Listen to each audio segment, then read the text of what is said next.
become a settler? How did we get recognized as a settler? Well, so you were drinking and having, I was working my tail off, and I thought we had something that was really worked out.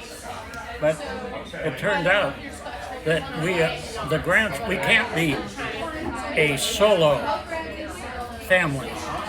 We have to be a sept of another family that's been recognized by the Grants. So, which Grant came over here?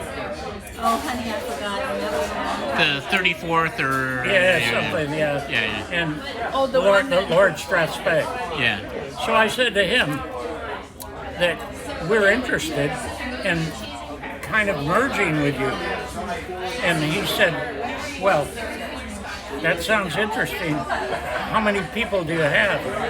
And I said, oh, about 10,000. He goes, what? That set him right on his tail. Out from John and Betty. Yeah. And I explained to him, we're different from everybody else. We're a genealogical organization. Yep. And he kind of went, oh, he didn't understand how we fit in with them.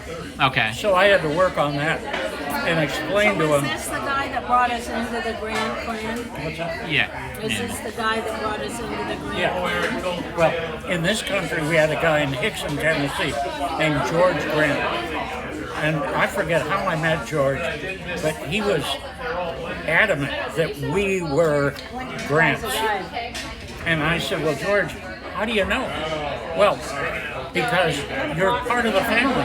Anybody with the name Grant has got to be part of the family. Then Lord Strathspey comes over, the chief of Clan Grant, and he and George get this, and Strathspey says, yeah, I think probably you are, which was total bullshit, and he knew it. But he calls me on the phone, and it's George Grant, and George says, I don't know how much he did tell me. Eric, Was in there. I have somebody that wants to talk to you. I'm thinking, who wants to talk to me?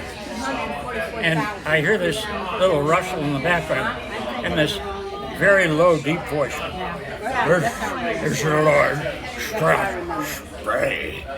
I'm going, That's right. well, hello, sir. How are you? He got a little guy. And we had a real chat.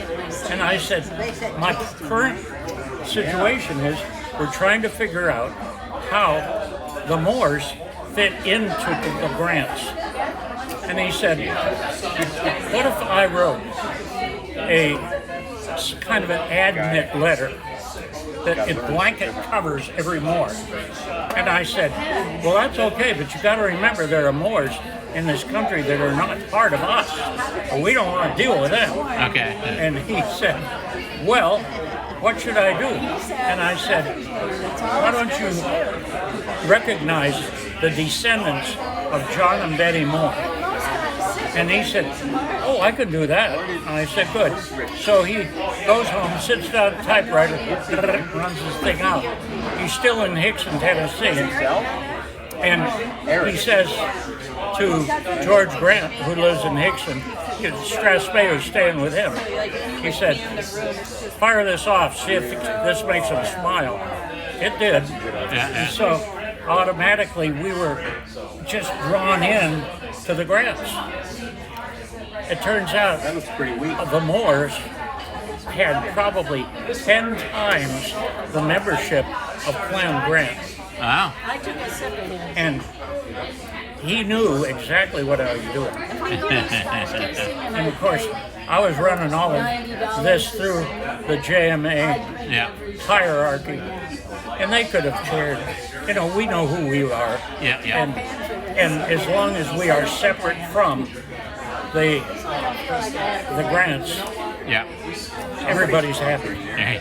So somehow we kept ourselves separate, and that's been probably 20, 25 years ago. Yeah, I was gonna say in the 70s, I think. Yeah, and more than that maybe.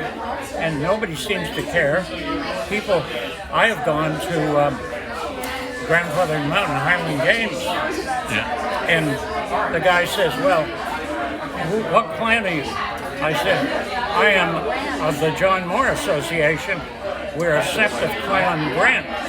He said, oh, I think that Clan Grant is a sept of the John Moore Association. He said, do you know how many of your buddies have been up to see me? I said, a bunch. He said, yeah, that's right.